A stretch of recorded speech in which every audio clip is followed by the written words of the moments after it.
오늘은 우리가 누려야 할 하나님의 나라라는 제목으로, 우리가 누려야 할 부흥이라는 제목으로 함께 요한복음 3장 말씀을 가지고 함께 말씀을 나누기 원합니다. 최근에 미국과 한국의 결혼 비율에 대한 조사가 있었습니다. 얼만큼 사람들이 결혼하는가에 대한 이야기인데요. 미국의 경우는 20대에 결혼하는 사람이 20%라고 했고 30대에 결혼한 사람의 비율은 약 44%밖에 되지 않습니다. 최근의 이야기입니다. 그러니까 30대까지 봤을 때 결혼하지 않는 사람이 결혼한 사람보다 더 많다는 뜻이지요. 이렇게 결혼하지 않는 것은 한국은 더 심각한데요. 20대까지만 보았을 때 결혼한 사람은 5%에 불과합니다. 또 30대를 본다면 결혼하지 않은 사람이 51%라고 했습니다. 놀라운 참 결과입니다. 이제는 결혼하지 않은 사람이, 물론 이제 30대까지만을 보았을 때 39까지 봤을 때 결혼하지 않은 사람이 결혼한 사람보다 더 많다는 것이지요. 결혼하지 않는 데는 여러 가지 이유가 있습니다. 오늘날 20대와 30대는 결혼을 필수적인 거로 생각하지 않습니다. 무엇보다 또 그 20대 30대는 경제적으로 안정된 것이 결혼에서 중요하다고 생각합니다. 또한 결혼보다는 자기 개발이나 어떤 학업 또 경력을 더 중요하게 생각하기도 때문에 그렇게 결혼하지 않지요. 결혼에 대한 생각과 가치관이라고 하죠. 그것이 많이 바뀐 것입니다. 한 프로그램에서 부모와 자녀가 결혼에 대해서 서로 다투는 것을 본 적이 있습니다. 아버지는 가난해도 사랑하면 결혼할 수 있다고 그렇게 생각하지만 자녀는 경제적으로 안정이 돼야만 결혼이 가능하다고, 그것이 결혼에 중요하다고 그렇게 생각합니다. 서로 가치관의 충돌이라고 할까요? 두 입장이 다 이해가 되지요. 서로의 이 가치관과 생각이 충돌하고 또 최근에는 너무 이런 가치관들이 빠르게 바뀌게 되기 때문에 혼란한 시대이고 또 방향을 잃어버릴 수 있는 그런 시대인 것 같습니다. 그런데 그것이 어떤 가치관이든 어떤 생각이든 그것이 조금씩 다르지만 젊은 세대나 나이 든 세대나 그 마음 중심에는 행복한 가정, 또 좋은 삶, 또 풍성한 어떤 삶을 살고 싶은 어떤 열망과 소망이 그 모든 사람들의 마음에 있는 것을 보게 됩니다. 참 좋았으면 좋겠어이죠. 우리 신앙의 용어로 말한다면 부흥이라고 할까요? 부흥을 소망하는 것. 나와 가정이 건강해지고 행복해지는 그런 부흥입니다. 그리고 오늘 말씀은 그 건강한 부흥과 기쁨을 위해서 우리가 붙잡아야 할 하나님 나라 가치관, 이 세상의 가치관이 아니라 하나님 나라의 가치관이 무엇인지, 우리가 신앙과 삶의 황금률이라고 하잖아요. 그 황금률이 무엇인지 잘 보여주시는 말씀입니다. 23절에 보면 예수님이 세례를 베푸시게 되는데 그때까지 세례 요한이 세례를 직접 베풀고 있었습니다. 문제는 26절에 보면 사람들이 예수님의 세례를 더 많이 받게 시작했습니다. 어떻게 보면 이 말이 좀 이상하지만 세례를 베푸는 것의 원조는 세례 요한이 먼저였죠. 원조 맛집이라고 할까요? 그런데 예수님께서 세례를 베푸시는 신장 개업을 새롭게 하신 것입니다. 그런데 사람들이 원조 맛집인 세례 요한의 세례가 아니라 신장 개업하신 예수님께로 더 몰려갔습니다. 세례 요한의 제자들은 당연히 불편했죠. 그래서 이제 스승님에게 이런 일이 있습니다라고 했을 때 그때 세례 요한이 매우 중요한 이 하나님 나라의 가치관을 이야기하게 되는데, 그는 즉 예수님은 흥해야 하고 나는 쇠하여 하리라라고 하는 말씀입니다. 그는 흥해야 하고 그는 부흥해야 하고 나는 쇠해야 될 것입니다. 이 말의 그 헬라어 원뜻은요, 어떤 영어 버전에는 그렇게 되어 있지만 예수님은 더 커져야 하고 나는 더 작아져야 합니다라는 뜻입니다. 예수님이 더 커져야 합니다. 예수님이 흥하게 되는 것, 혹은 예수님이 더 커지는 것, 어떤 모습이 그런 것일까요? 27절에 보면 세례 요한은 사람들에게 이렇게 말합니다. 예수님에게 사람들이 가는 이 일은 하나님이 허락하지 않으면 결코 그것이 될 수 없다고 이야기합니다. 즉 예수님에게 그렇게 사람들이 몰려가는 것은 하나님이 계획하신 뜻이 이루어지는 것입니다. 하나님의 나라가 임하는 것입니다라고 그렇게 이야기하는 것이죠. 즉 예수님에게, 세례 요한에게 예수님이 커지는 것은 하나님의 나라와 그 뜻이 커지는 것과 같은 것이었습니다. 예수님이, 그 하나님의 나라가, 그 하나님의 평화와 기쁨이 내 삶과 이 땅에 또 공동체 안에 더 커지는 것, 그것이 예수님이 커지는 것이고 그것이 부흥이라고 말할 수 있겠죠. 예전에 선교단체 사무실에 들어가면 거기에 표가 써져 있는데 To know him and to make him known이라고 써 있습니다. 그를 알고 그를 알리자라고 하는 그런 표였는데요, 그것이 주님이 커지는 거죠. 내 삶에 주님을 더 알아가게 되고 내 삶이 더 가까워지게 되고 더 주님을 의지하는 것이 커지고 내 삶에 가는 곳곳마다 주님의 안식과 주님의 자유가 내 삶이 가는 곳에, 아니 내 삶에 그 하나님의 그 평화가 내 안에 더 커져가는 그 부흥, 그분을 알고 그분을 더 알려가는 그런 부흥입니다. 그런데 중요한 사실은 이러한 부흥이, 예수님이 커지는 것이 내가 작아져야만 그것이 바르게 이루어진다는 것입니다. 그것이 하나님 나라의 가치관이지요. 내가 작아져야 하나님의 나라가 커집니다. 실제로 세례 요한의 삶을 보면 예수님이 커지면서 그는 작아졌고 결국은 죽음에 이르지 않습니까? 한 신학자는 주님이 더 커지고 내가 작아져야 한다는 것은 그렇게 됐으면 좋겠어 정도가 아니라 반드시 그렇게 되어야 한다는 뜻이라고 했습니다. 내가 반드시 작아져야만 주님의 나라가 반드시 커진다는 것이죠. 내가 작아짐으로 주님의 나라가 부흥이 오는 것, 그것이 하나님 나라의 가치관입니다. 하지만 우리는 이왕이면 예수님이 부흥하면서 나도 좀 같이 커졌으면 좋겠다고 생각하지 않습니까? 예수님이 커져서 우리 교회도 좀 커졌으면 좋겠어.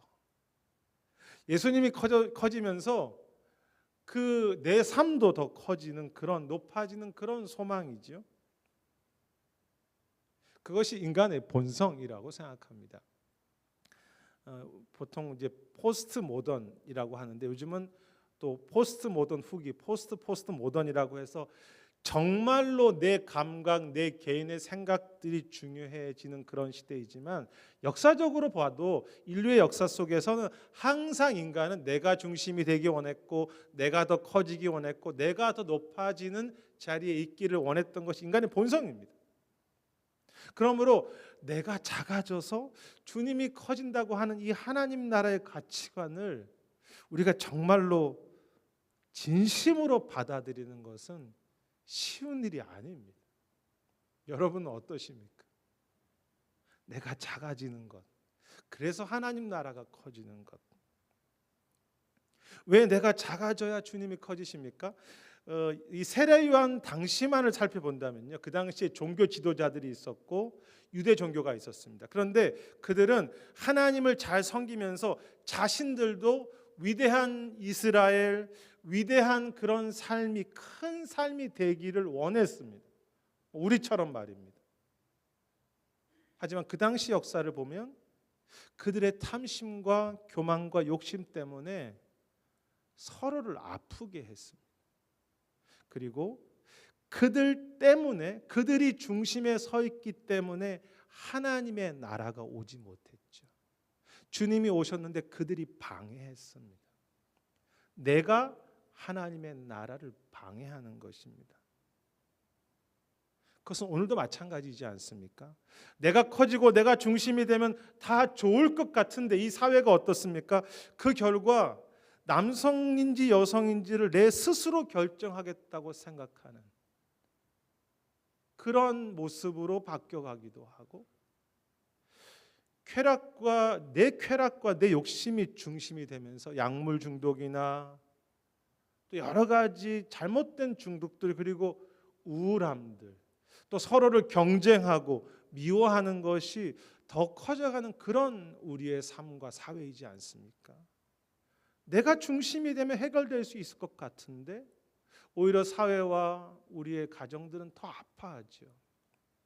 결국은 내가 주님의 부흥과 더 커져야 할 하나님의 나라를 막아서는 거죠. 내가 내 스스로의 하나님의 나라를 잃어버린다고 할까요? 나 때문에 내가 누리지 못하는 하나님의 나라입니다. 진정한 부흥이 어떻게 옵니까? 언제 옵니까? 주님이 언제 커지십니까? 나는 줄어들고 내가 작아질 때 주님의 나라와 은혜가 내 안에, 그리고 내 땅에 더 커지는 것이죠. 한 목사님이 말했습니다. 자신이 설교해서 사람들이 그 설교를 칭찬할 때 너무 귀한 일이잖아요. 그리고 막 설교했는데 사람들이 모여들 때 그때가 가장 위험한 때라고 했습니다. 설교자 입장에서 말하는 거겠죠. 왜냐하면 그때가 바로 내가 커질 수 있는 기회이기 때문에. 문제는 저도 똑같다고 생각해요. 제 마음도 똑같습니다. 여러분 두더지 게임이라고 아십니까? 여기 치면 저기 올라오고, 해보셨나요? 여기 누르면 저기 올라오고. 꼭 제 마음이 두더지 게임 같습니다. 여기 좀 너 낮아져, 그러면 또 이것으로 올라오고, 이것으로 좀 잠잠시켜 놓으면 어느 순간에 제가 또 불쑥 일어나서 제 고개를 들고, 물론 제가 두더지보다는 훨씬 잘생겼지만 불쑥 올라와서 주님 제가 좀 이래도 이렇게 제가 중요한 사람이다라고 말하고 싶어하고, 말은 하지 않도록 생각하고 싶어합니다.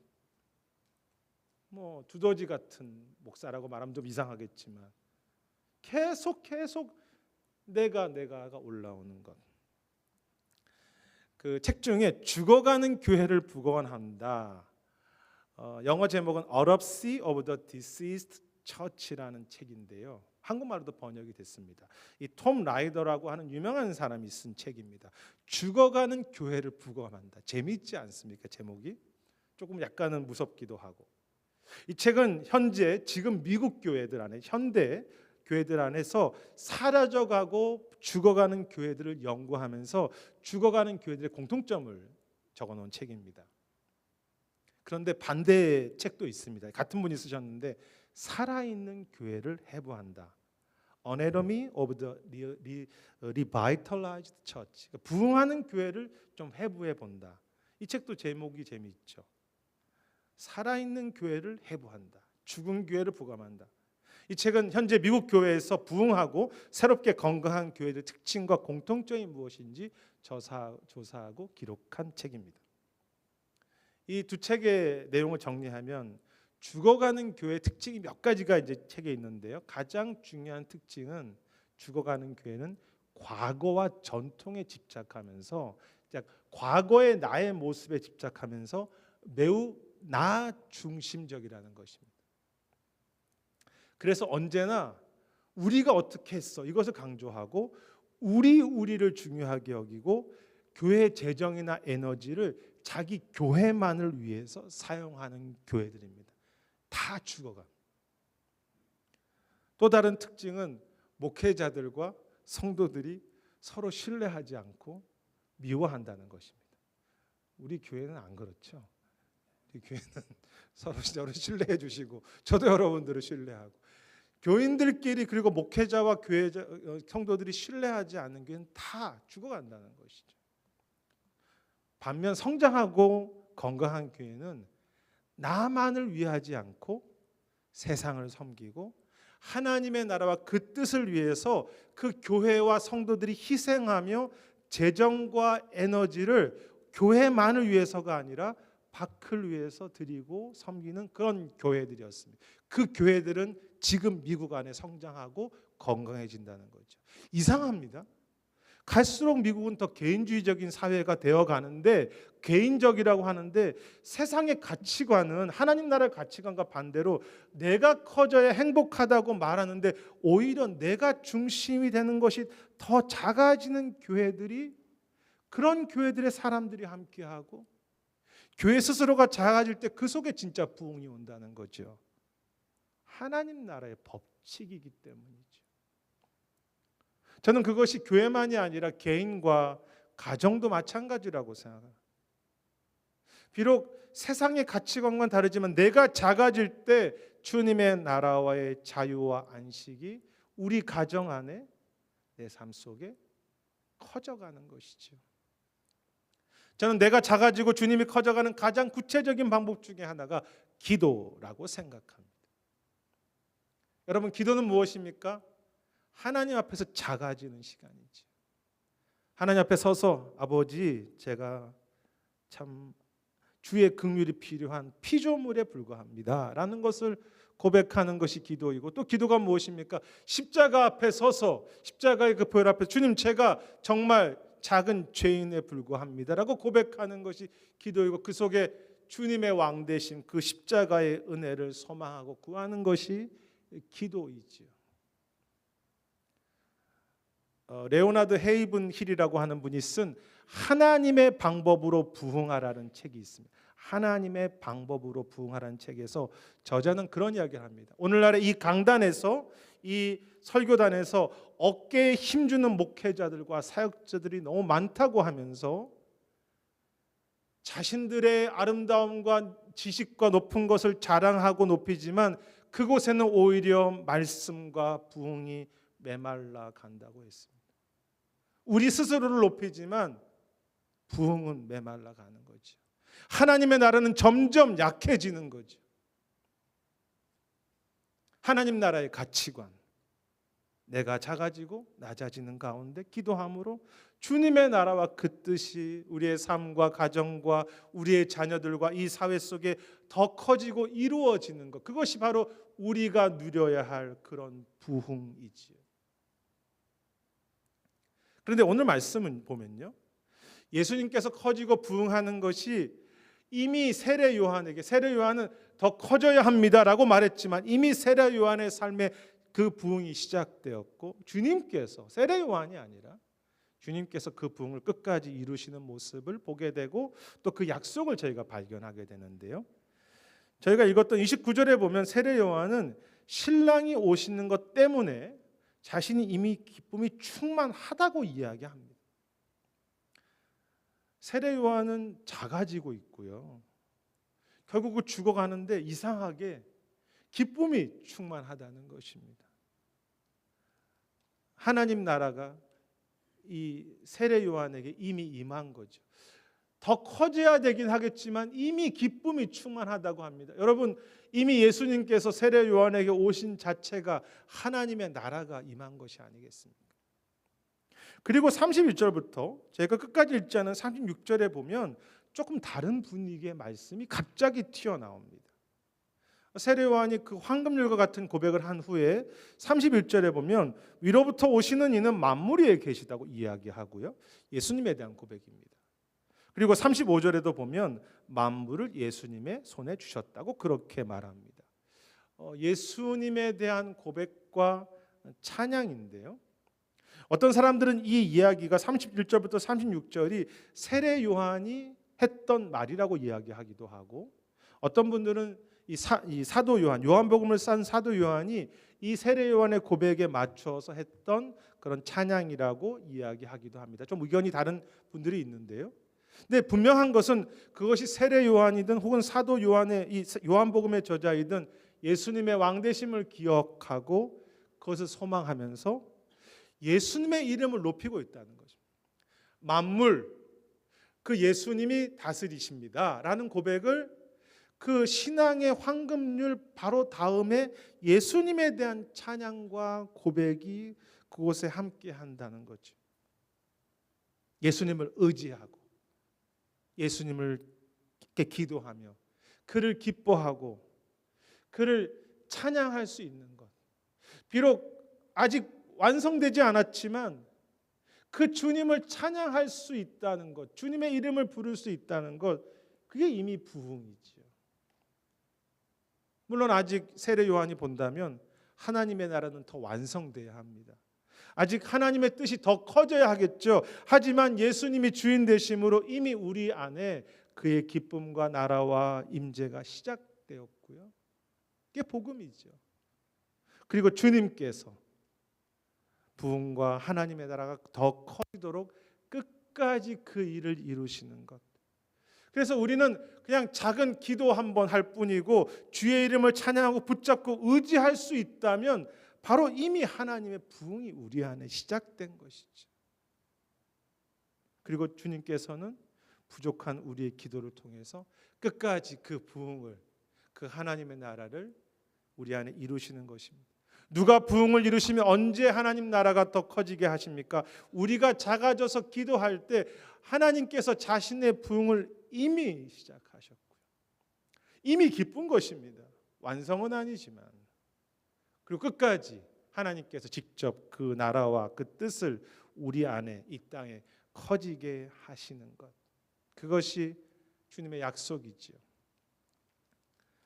기도할 수 있다면, 주의 이름을 부를 수 있다면 이미 하나님의 나라입니다. 그 팀켈러 목사님의 유명한 간증이 있는데요. 한 번은 이제 설교를 열심히 하고 났는데 사모님이, 아내가 그렇게 말을 했다고 합니다. 당신이 설교자로서 열심히 성경을 잘 해석하고 설명할 때는 너무 논리적이고 잘 준비된 강의 한 편을 듣는 것 같았습니다. 너무 열심히 설명했는데 강의 한 편을 듣는 것 같았습니다. 잘 준비된 강의를.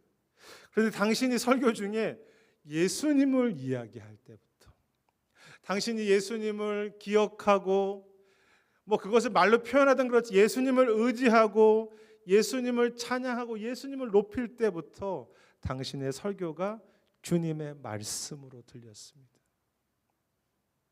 주님을 높일 때, 예수님을 기억할 때 주님이 직접 설교하신다고 할까요? 주님이 나라가 이미 임한 것이죠. 참 예리한 사모님이라고 생각합니다. 만일 저의 아내가 저에게 그렇게 말한다면 당신이 뭘 알아? 라고 그렇게 말하지는 않겠지만 무서우니까 자존심은 상하겠죠. 팀켈러 목사님은 정말 그렇다고 했습니다. 자신이 잘 준비한 설교가 아니라 중심으로부터 주님을 찬양할 때, 주님을 높일 때, 그때 설교가 주님의 말씀이 되었습니다. 우리는 부족하지만 다시 주 앞에 작아져서 기도하고 주님의 이름을 부르는 것, 여러분 참 삶의 힘든 가운데도 그것 자체가 이미 하나님의 나라의 부흥이죠. 여러분 기도할 수 있는 것 쉬운 일이 아닙니다. 기도할 수 있다면, 부족한 제가 이 당단에서 정말 주님을 신뢰할 수 있다면, 신뢰하고 설교한다면 주님이 직접 설교하시면서 이미 목회자 제 안에 기쁨이 시작됐고 부흥이 시작됐고 그 부흥을 끝까지 이루시는 거죠. 앞에서 말했던 두 책, 죽은 교회를 부검한다, 살아있는 교회를 회부한다는 책에서 부흥하는 교회의 또 다른 특징은 정말 말씀과 복음 중심이라는 것입니다. 목회자나 성도들이 말씀 안에 서 있습니다. 그리고 또 하나 중요한 특징이 기도였습니다. 미국 교회가 우리 스타일로 기도하지 않지만 깨어있는 교회는 굉장히 기도합니다. 한국에도 최근에 똑같은 통계조사가 있었는데 어떤 교회들이 지금 건강한가? 기도가 가장 중요한 키워드로 등장했습니다. 여러분, 말씀 중심 기도, 이것을 그냥 프로그램으로 하자는 뜻이 아니고요. 그 중심에 뭐가 있습니까? 그리스도가 계시잖아요.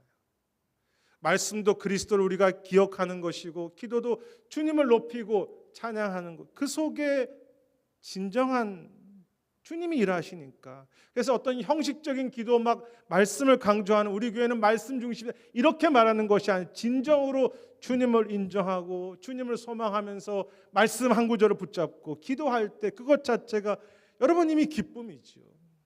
이미 하나님의 나라의 부흥이 임한 것이 아니겠습니까? 그런 교회와 성도들은 살아난다는 거죠. 우리 교회는 어떨까요? 정말 부족하지만 목회자와 성도들이 서로를 신뢰하고 우리 중심이 아니라 하나님 나라를 향한 비전을 품고 있고 말씀을 붙잡고 기도할 수 있다면 비록 우리의 크기와 우리가 지금 모습에 상관없이 이미 부흥이 시작된 것이고요. 그 부흥을 주님께서 책임지시는 거죠. 왜? 주님이 주인이시니까. 내가 작아졌으니까. 약 6년 전에 시카고에서 한국 목회자 한 10분 정도와 지금 저희 PCA 교단의 개척교회 사역을 하시는 크리스 보글이라는 목사님과 모임이 있었습니다. 이 크리스 보글이라는 분이 이번에 신학생들 저희 네트워크 때도 강사로 오셨었는데요. 이 크리스 보글 목사님은 이제 PCA에서 개척교회 사역을 감당하는 분이신데 이 목사님이 그때 저희들에게 나눠주신 것은 하나님 나라를 섬기는 가장 귀한 일 중에 하나가 건강하고 새로운 교회를 개척하는 것이라고 했습니다. 현재 지금 미국의 신학교들이 문을 닫고 있거든요. 시카고의 트리니티도 이사를 가게 되고 또 신학생들이 뭐 미국이나 한국이나 다 신학생들이 없습니다. 근데 이 교단에서는 그 신학생 때부터 고등학생 때부터 신학생들을 세우는 일을 하고 또 개척할 수 있는 목회자들을 그냥 어떤 사람만 개척하는 게 아니라 진짜 준비됐는지 정말 너무나 몇 박 며칠의 이 그 프로그램을 통해서 억세스먼을 또 하기도 하고요. 또 그것뿐만이 아니라 교회들이 연합해서 건강한 교회를 개척하는 일을 위해서 그 일을 지난 몇십 년 동안 교단에서 너무 아름답게 잘 진행해 왔죠. 그래서 다른 교단은 다 줄었는데 PCA 교단들은 계속 성장하고 있어요. 여러 가지 면에서 그 비전을 벌써 6년 전에 저희에게 나누어 주었습니다. 그런데 목사님이 그러시더라고요. 그 일이 쉽지 않다고 했습니다. 왜냐하면 내가 작아져야 하기 때문에 우리 교회의 재정과 에너지를 희생해야 하고 또 기도해야 하기 때문이죠. 그리고 우리가 다 재정을 준비하고 한다고 해도 우리가 할 수 있는 일이 아니잖아요. 그런데 그렇게 어렵게 기도하고 작아지는 곳에 하나님은 왕이 되셔서 새로운 교회를 개척하는 그곳에도 아름다운 일을 하실 뿐 아니라 희생하고 개척을 해 보내주는 교회들 안에도 기쁨과 건강함을 주셨다고 했습니다. 이게 비밀이죠. 그 교회만 건강해진 것이 아니라 그렇게 희생하고 다 내보내줬는데 그 보낸 교회가 건강해진다는 것입니다. 기도하고 희생할 수 있다면 그 열매가 어떠하든지 이미 하나님의 나라가 우리 안에 임한 것이죠. 저희 교회 개척에 대한 비전을 나눌 때 저희 교회는 개척하는 교회가 되기를 원하는 것이 저희 비전이었습니다. 그래서 우리가 좀 작아지더라도 우리 교회는 줄어들더라도 뭐 개척하는 교회에 불과하지만 다음 세대가 부흥하게 되기를 우리 교회는 작아져도 하나님의 나라가 커지는 것에 건강한 교회가 세워지는 것에 그것이 미국의 어떤 지역이든 이 지역이든 한국의 그런 교회들이 목회자들이 세워지는 일에 저희 교회가 희생하고 밑거름이 되는 것이 소망이고 비전이었습니다. 물론 어렵습니다. 우리 하나도 스스로도 쉽지 않은데 하지만 정말 우리가 낮아져서 주님이 더 커지기를 원하는 그런 진심으로 이 일을 한다면 비록 쉽지 않고 대단한 열매가 없더라도 우리가 뭐 개척을 해서 대단한 열매가 없더라도 그렇게 주의 나라를 커지기 위해서 희생하고 기도하고 수고하는 그 자체가 이미 부흥이죠. 그리고 그 희생과 기도 속에 기쁨이 있고요.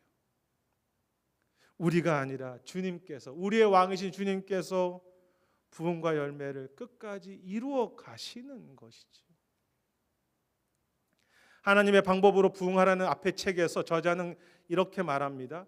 역사적으로 귀한 말씀의 사역자들은 말을 잘한 것이 아니라 남몰래 주 앞에서 흘리는 눈물이 있었기 때문에 그들은 주님의 부흥을 볼 수 있었다고 하면서 신학교 총장인 닥터 레이벌스 박사의 말을 인용합니다. 그가 이렇게 이야기합니다.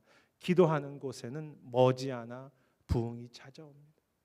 기도하는 곳에는 부흥이 찾아옵니다. 근데 저는 책을 읽으면서 그런 이야기를 했습니다. 맞습니다. 그렇습니다. 기도하는 곳에는 머지않아 부흥이 찾아옵니다. 그러나 한 가지 더 이야기하고 싶다면 기도하는 그 자체가 이미 부흥입니다. 머지않아 찾아오겠지만 기도할 수 있다면, 주의 이름을 내가 고백할 수 있다면, 내가 말씀 붙잡고 오늘도 한 번 설 수 있다면 그것이 이미 하나님의 나라이고 부흥입니다 라고 저도 이야기하고 싶습니다. 가치관이 혼란한 시대이고 서로의 생각이 다른 그런 시대이지만 우리 가치관, 또 뭐 어른 시대 이거 아니라 주님의 나라의 가치관을 무엇인지 저희가 품고서 진정한 부흥, 자유, 행복, 기쁨을 누리는 그런 가정과 교회가 그렇게 되어야 하지 않겠습니까?